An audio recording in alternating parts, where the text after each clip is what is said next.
राधे राधे। दोस्तों, मेरी आज की कहानी असुर एवं राक्षसों के गुरु शुक्राचार्य के पुत्री देवयानी के अधूरे प्रेम और विवाह की कहानी है। इस कथा का उल्लेख हमें महाभारत के आदि पर्वों में मिलता है। मित्रों, ये कथा तब की है जब समुद्र मंथन नहीं हुआ था और देवताओं को अमृत की प्राप्ति नहीं हुई थी। इस दौरान देवताओं और असुरों के बीच तीनों लोकों पर अपना अधिकार करने के लिए लगातार युद्ध हुआ करते थे और बड़ी संख्या में देवता और दानव युद्ध में मर रहे थे। इस समय देवताओं के राजा इंद्र और राक्षसों के राजा वृषपर्वा थे। देवताओं ने अपने विजय के लिए बृहस्पति को और असुरों ने अपनी जीत के लिए शुक्र को यानी शुक्राचार्य को अपना गुरु बनाया था। देवगुरु बृहस्पति और दैत्य गुरु शुक्राचार्य भी एक दूसरे को नीचा दिखाने की होड़ में लगे रहते थे। देवता एवं असुरों के इस युद्ध में असुरों का पलड़ा हमेशा भारी रहता था, जिसकी सबसे प्रमुख वजह दैत्य गुरु शुक्राचार्य स्वयं थे। असल में शुक्राचार्य भगवान शिव के बहुत बड़े भक्त थे और उन्होंने भगवान शिव की घोर तपस्या कर उनसे मृत संजीवनी विद्या प्राप्त कर ली थी, जिस वजह से असुर पूरी तरह से निश्चिंत होकर युद्ध लड़ रहे थे। क्योंकि जब भी युद्ध में देवता असुरों का वध कर देते थे, तब शुक्राचार्य मृत संजीवनी विद्या का प्रयोग कर उन्हें वापस जिंदा कर देते थे और इस वजह से समस्त दैत्य वंश अपराजेय हो गया था।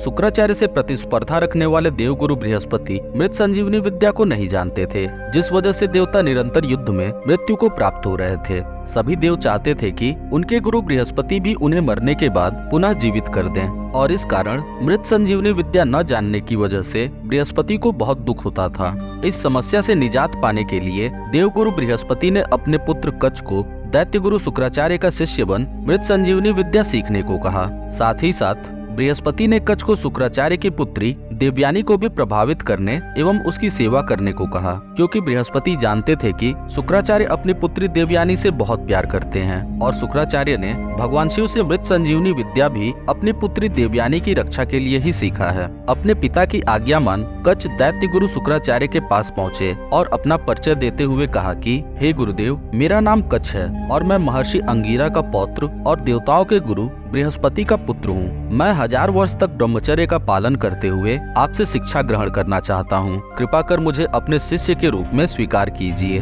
शुक्राचार्य ने कच्छ को तेजस्वी ब्राह्मण गुणों से युक्त पाया एवं वो सभी गुण पाए जो एक शिष्य के भीतर होने अनिवार्य थे। जिसके बाद शुक्राचार्य ने कहा, हे पुत्र कच्छ, मैं अपने आश्रम में तुम्हारा स्वागत करता हूँ। हालांकि मैं जानता हूँ कि तुम असुरों के शत्रु देवगुरु बृहस्पति के पुत्र हो, फिर भी शिक्षा पर सबका समान अधिकार है। तुम्हारा सत्कार करना देवगुरु बृहस्पति का सत्कार करने के बराबर है, अतः मैं तुम्हें अपने शिष्य के रूप में स्वीकार करता हूँ। इसके बाद कच्छ पूरी निष्ठा से ब्रह्मचर्य व्रत का पालन करते हुए शुक्राचार्य की सेवा करने लगे। कच्छ गुरु शुक्राचार्य को तो प्रसन्न रखते ही थे, साथ ही साथ गुरुपुत्री देवयानी को भी अपनी सेवा से प्रसन्न रखते थे। कच्छ की शिक्षा के 500 वर्ष बीत जाने के बाद एक दिन देवासुर संग्राम के दौरान असुरों को ये बात पता चली कि देवगुरु बृहस्पति का पुत्र उनके गुरु शुक्राचार्य से मृत संजीवनी विद्या ग्रहण कर रहा है, जिसके बाद उन्होंने कच्छ को मार डालने की योजना बनाई। इधर दूसरी तरफ देवयानी कच्छ की गुरु निष्ठा और सुंदरता को देखकर उस पर मोहित हो चुकी थी और मन ही मन कच्छ से प्यार करने लगी थी। देवयानी कच्छ की पूरी देखभाल करती थी। समय बीतता जा रहा था, परंतु अभी तक शुक्राचार्य ने कच्छ को मृत संजीवनी विद्या नहीं प्रदान की थी, जिसके लिए कच्छ वहां आया था। चूंकि कच्छ जानता था कि शुक्राचार्य अपनी पुत्री देवयानी से बहुत प्रेम करते हैं, तब कच्छ ने सोचा, यदि देवयानी ने चाहा तो मुझे गुरुदेव से मृत संजीवनी विद्या की प्राप्ति हो सकती है। जिसके बाद वह देवयानी के लिए फल फूल लाने के अलावा गायन और नृत्य से उसका मनोरंजन करने लगा। देवयानी तो कच्छ से प्रेम करने ही लगी थी और अपनी पुत्री को इतना खुश देखकर शुक्राचार्य भी कच्छ पर बहुत प्रसन्न रहने लगे थे। शीघ्र ही कच्छ देवयानी के साथ साथ शुक्राचार्य का भी प्रिय हो गया था। कच्छ के लिए देवयानी और शुक्राचार्य का ये प्रेम देखकर सारे असुर समुदाय में भय व्याप्त हो गया। एक दिन शाम को अपने नियम के अनुसार कच्छ जब गायों को चराकर वापस आश्रम लौट रहा था, तभी असुरों ने उसकी हत्या कर दी और उसके शरीर के कई टुकड़े करके भेड़ियों को खिला दिया। जिसके बाद सारी गाय बिना कच्छ के ही आश्रम पर लौट आई। कच्छ के इंतजार में बेचैन देवयानी ने जब देखा कि सारी गाय लौट आई हैं, पर कच्छ वापस नहीं लौटा, तो देवयानी का मन अनहोनी की आशंका से भर उठा। देवयानी घबराई हुई अपने पिता शुक्राचार्य के पास गई और बोली, पिताजी, सूर्यास्त हो गया, सभी गाय भी वापस लौट आई हैं, परंतु कच्छ अभी तक वापस नहीं आए हैं। मुझे ऐसा प्रतीत होता है कि कच्छ को किसी ने मार डाला है।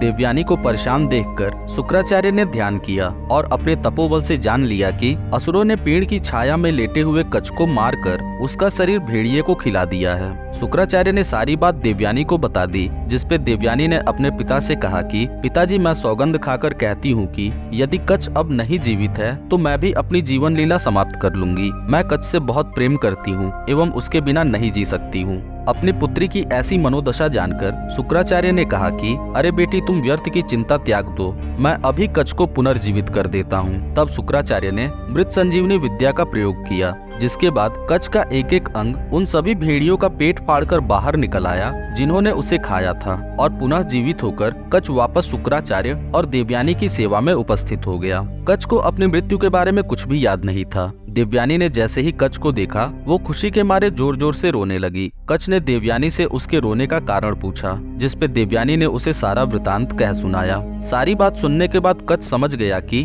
अब वो समय दूर नहीं है जब मुझे मृत संजीवनी विद्या का ज्ञान प्राप्त हो जाएगा। देवगुरु बृहस्पति भी ये जानकर बहुत प्रसन्न हो गए। उन्होंने कच्छ को जिस कार्य के लिए भेजा था, कच्छ उसमें सफल हो रहा है। इधर कच्छ को जीवित देखकर असुरों में हड़कंप मच गया और उन्होंने सोचा कि जल्दी ही कच्छ को मार्ग से हटाना होगा, अन्यथा वो हम सभी के लिए बहुत बड़ा खतरा बन जाएगा। और दोबारा मौका देख के असुरों ने कच्छ को पुनः मार डाला, पर देवयानी के प्रेम को समझते हुए शुक्राचार्य ने कच्छ को पुनः जीवित कर दिया। कच्छ को फिर से जिंदा देखकर सारे राक्षस गुस्से से तिलमिला गए और उन्होंने इस बार चालाकी से कच्छ को मारने की योजना बनाई। राक्षसों ने पहले कच्छ को मारा और उसके शरीर को छोटे छोटे टुकड़ों में बांटकर उसको जला दिया, और कच्छ के शरीर की राख को मदिरा में मिलाकर धोखे से उन्होंने शुक्राचार्य को ही पिला दी, जिसके बाद राक्षस निश्चिंत हो गए कि अब कच्छ सदैव के लिए मारा जा चुका है। इधर रात होने को आई, लेकिन जब कच्छ वापस नहीं आया तो देवयानी समझ गई कि राक्षसों ने उसे फिर से मार डाला है, और इस बार देवयानी ने भी अपना शरीर त्यागने की तैयारी कर ली। तब शुक्राचार्य ने अपनी पुत्री को रोका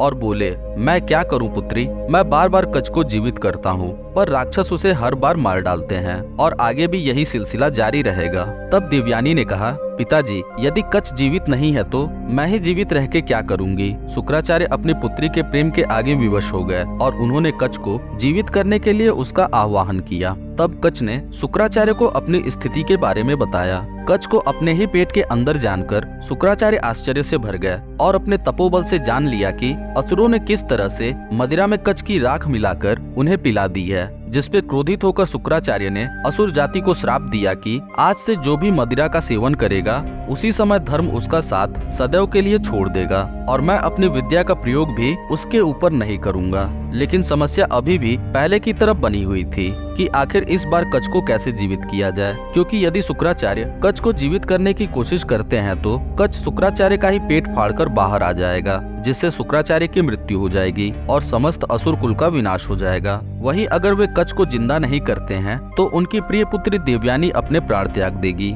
हर स्थिति में किसी एक की मृत्यु तय थी। तब विवश होकर न चाहते हुए भी शुक्राचार्य ने कच्छ को मृत संजीवनी विद्या का ज्ञान देने का निश्चय किया और कच्छ से बोले, हे पुत्र कच्छ, मैं एवं मेरी पुत्री देवयानी तुम्हारी सेवा से बहुत प्रसन्न हैं। यद्यपि तुम देवराज इंद्र के पार्षद हो, फिर भी मैं तुम्हें मृत संजीवनी विद्या का ज्ञान प्रदान करता हूँ। अब तुम मेरा पेट फाड़कर बाहर निकल आओ और मृत संजीवनी विद्या का प्रयोग करके मुझे पुनः जीवित कर देना। कच्छ ने शुक्राचार्य का पेट फाड़ा और बाहर निकल आया, जिसके बाद मृत संजीवनी विद्या का प्रयोग कर उसने शुक्राचार्य को भी जीवित कर दिया। देवयानी अपने प्रेमी और अपने पिता को वापस पाकर बहुत प्रसन्न थी। कच्छ को अब जो चाहिए था वो मिल चुका था, परंतु शुक्राचार्य के पेट में रहने और उनके पेट से ही जन्म पाने के कारण कच्छ ने शुक्राचार्य को अपना पिता मान लिया और 1000 वर्ष पूर्ण होने तक वही शुक्राचार्य के पास रहकर उनकी एवं देवयानी की सेवा करने लगा। समय पूरा होने पर कच्छ ने शुक्राचार्य से वापस देवलोक जाने की आज्ञा मांगी। शुक्राचार्य ने उसे विद्या का दुरुपयोग न करने की सलाह देते हुए वापस जाने की स्वीकृति प्रदान कर दी। कच्छ वापस जाने से पूर्व देवयानी के पास गया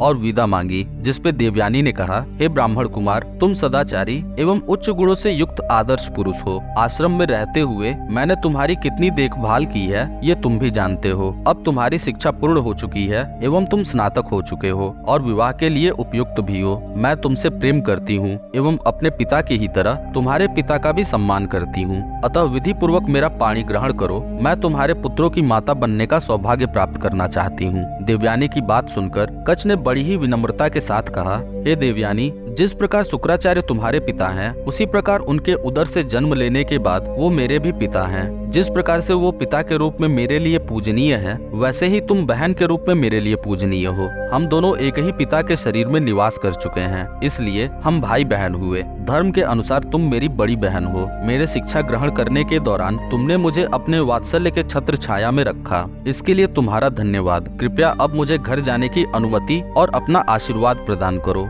जिसपे आश्चर्य से भरकर देवयानी ने कच्छ से कहा, मैंने तुमसे प्यार किया है और विवाह करना चाहती हूँ। यदि तुम अपने कार्य सिद्धि की वजह से मुझे अस्वीकार कर दोगे तो तुम्हारी मृत संजीवनी विद्या कभी सिद्ध नहीं होगी। तब कच्छ ने कहा, मैंने तुम्हें गुरुपुत्री समझकर ही बहन स्वीकार किया है। मेरे मन में कोई द्वेष की भावना नहीं है, फिर भी तुम मुझे श्राप देना चाहती हो तो दे सकती हो। जिसके बाद देवयानी ने कच्छ को बहुत समझाया, परंतु कच्छ अपनी गुरु भक्ति से नहीं डिगा, जिससे क्रोध में भरकर देवयानी ने कहा, हे ऋषि कुमार, मैंने तुमसे अपने प्यार की भीख मांगी, पर तुमने मेरे प्यार का उपहास किया है, इसलिए मैं तुम्हें श्राप देती हूँ कि तुम मृत संजीवनी विद्या को भूल जाओ। ये विद्या तुम्हें कभी फलवती न हो। तब कच्छ ने देवयानी का श्राप स्वीकार कर कहा, हे देवयानी, यद्यपि मैं श्राप पाने का अधिकारी नहीं था, लेकिन तुमने धर्म को त्याग कर काम वासना के अधीन होकर मुझे श्राप दिया है, इसलिए मैं भी तुम्हें श्राप देता हूँ कि कोई भी ब्राह्मण कुमार तुमसे शादी नहीं करेगा एवं तुम्हारी शादी जिससे भी होगी वो चरित्रहीन हो जाएगा। मैं तुम्हारे श्राप को स्वीकार करता हूँ। और फिर कच्छ वापस देवलोक चला गया।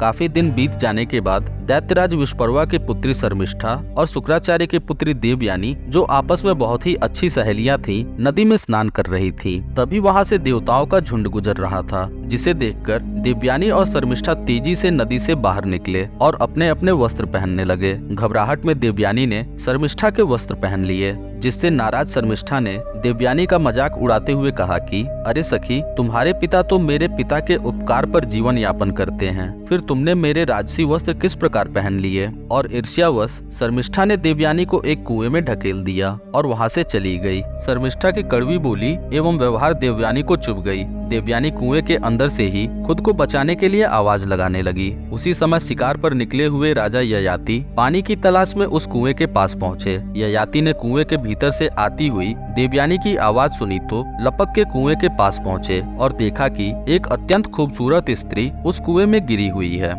राजा ययाति ने देवयानी को बचाने के लिए अपना हाथ आगे किया और उसे कुएं से बाहर निकाल लिया। तब देवयानी ने ययाति से कहा कि हे राजन, आपने मेरी जिंदगी की रक्षा की है एवं मेरा स्पर्श किया है, इसलिए मैं आपको अपने पति के रूप में स्वीकार करती हूँ। आप मुझे अपनी पत्नी के रूप में स्वीकार कीजिए। ययाति देवयानी की खूबसूरती पर मोहित हो गया था, इसलिए उसने प्रसन्नता पूर्वक देवयानी का प्रस्ताव स्वीकार कर लिया। इसके बाद देवयानी अपने पिता के पास गई और उसने ये सारी बात अपने पिता शुक्राचार्य को बताई। शुक्राचार्य अपनी पुत्री का ये अपमान सहन नहीं कर सके और राजा वृषपर्वा का राज्य छोड़कर जाने लगे। जैसे ही वृषपर्वा को इस बात का पता चला, वृषपर्वा समझ गया कि यदि शुक्राचार्य यहाँ से गए तो राक्षसों का अंत होने में समय नहीं लगेगा। वृषपर्वा दौड़कर दैत्य गुरु शुक्राचार्य के पास गए एवं उनके पैर पकड़कर क्षमा याचना करने लगे और बोले, हे गुरुदेव, आप जिस प्रकार प्रसन्न हो, कृपया मुझे वो उपाय बताएं। मैं वो हर प्रयास करूंगा जिससे आप प्रसन्न हो सकें। जिसपे शुक्राचार्य ने कहा, तुम्हारी पुत्री ने मेरी पुत्री का अपमान किया है, इसलिए तुम वही उपाय करो जिससे मेरी पुत्री को खुशी मिले। तब वृषपर्वा ने देवयानी से उसकी खुशी का मार्ग जानना चाहा, जिसपे देवयानी ने कहा, शर्मिष्ठा ने मुझे दासी और मेरे पिता को याचक बोला है, अतः मैं चाहती हूँ कि आज से शर्मिष्ठा सदैव के लिए मेरी दासी बन के रहे। राक्षस कुल पर आए इस संकट को टालने के लिए वृषपर्वा ने शर्मिष्ठा को देवयानी की दासी बनाना स्वीकार कर लिया। जिसके बाद शुक्राचार्य ने देवयानी का विवाह ययाति के साथ कर दिया। दहेज स्वरूप शर्मिष्ठा भी देवयानी के साथ दासी के रूप में उसके ससुराल आ गई। कुछ समय बाद देवयानी के गर्भवती होने पर काम वासना से भरकर पुत्र प्राप्ति के लिए शर्मिष्ठा ने राजा ययाति से प्रणय निवेदन किया, जिसे ययाति ने सहर्ष स्वीकार कर लिया। जब देवयानी को इसका पता चला तो उसने ययाति का त्याग कर दिया और अपने पिता के पास वापस लौट आई। राजा ययाति को देवयानी से 2 पुत्र और श्रमिष्ठा से 3 पुत्रों की प्राप्ति हुई। इधर शुक्राचार्य को जब सारी घटना का पता चला तो उन्होंने ययाति को श्राप दे दिया कि तुम भोगी इंसान हो, इसलिए तुम तत्काल प्रभाव से वृद्धावस्था को प्राप्त हो जाओ। श्राप के डर से ययाति ने शुक्राचार्य से कहा, हे पिताश्री, आपकी पुत्री के साथ विषय भोग करते हुए अभी मेरी तृप्ति नहीं हुई है और इस श्राप से आपकी पुत्री का भी अहित होगा। तब शुक्राचार्य को अपनी गलती का एहसास हुआ और वे बोले, मेरा श्राप मिथ्या नहीं हो सकता, लेकिन यदि कोई अपनी इच्छा से तुम्हें अपनी यौवन अवस्था सौंप दे तो तुम उससे अपनी वृद्धावस्था को बदल सकते हो। काम वासना की अग्नि से भरे हुए ययाति ने अपने ही पुत्र यदु से उसकी यौवन अवस्था को बदलने के लिए कहा, जिस पे यदु ने साफ इनकार कर दिया और कहा, हे पिताश्री, असमय बुढ़ापे को लेकर मैं जीवित नहीं रहना चाहता हूँ, कृपया मुझे क्षमा करें। इसके बाद ययाति ने एक के बाद एक अपने बाकी के 3 पुत्रों से भी यही मांग की, पर सबने ययाति को मना कर दिया। अंत में ययाति के सबसे छोटे पुत्र पुरु ने अपने पिता के लिए प्रसन्नता पूर्वक वृद्धावस्था को स्वीकार कर लिया। पुनः युवा होने के बाद ययाति ने अपने चारों पुत्रों को श्राप देते हुए अपने राज्य से बहिष्कृत कर दिया और अपना सारा राज्य अपने सबसे छोटे पुत्र पुरु को सौंप दिया। तो मित्रों, आज की कहानी में इतना ही। उम्मीद है कि जानकारी आपको पसंद आई होगी। ऐसे ही रोचक पौराणिक जानकारी के लिए सब्सक्राइब करें हमारा YouTube चैनल धर्मकुट टीवी। मिलते हैं फिर अगली वीडियो में एक और रोचक प्रसंग के साथ। तब तक के लिए राधे राधे।